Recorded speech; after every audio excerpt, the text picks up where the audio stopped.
5ই আগস্টের পরে আমার মুসলমান সন্তানরা হিন্দুদের মন্দির পাহারা দিছে। বেঈমানে ইস্কনের বেঈমানরা তার বদলায় আমার ভাইরে জবাই করে দিছে। এই ছিল মন্দির পাহারার বিনিময়। এই কি ছিল বিনিময়? আমরা তো কোনোদিন জুলুম করি নাই, কোনোদিন জুলুম করি নাই। বাংলাদেশে আমাদের কত বড় বড় উলামায়ে কেরাম আমাদের জাতির রাহবারদেরকে বারবার জেলখানায় নিছে। আমাদের আল্লামা মামুনুল হককে জেলে নিছে, আমাদের আল্লামা সাখাওয়াত হোসেন রাজিকে জেলে নিছে, আমাদের গাজী ইয়াকুব উসমানী ভাইকে জেলে নিছে, আমাদের শত শত উলামায়ে কেরামকে জেলে নিছে।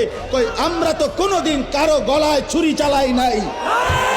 তাহলে তোরা বেঈমান, তোদের একজন বেঈমানের কারণে ওই বেঈমান নারী লোভী, ওই বেঈমান কিশোর বলাৎকারকারী, ওই বেঈমান যৌন নির্যাতনকারী, ওই চিন্ময় কৃষ্ণ দাস একটা অসভ্য, একটা নরপশু, ওই বেঈমানের কারণে মুসলমানের গলায় ছুরি দিলি কেন?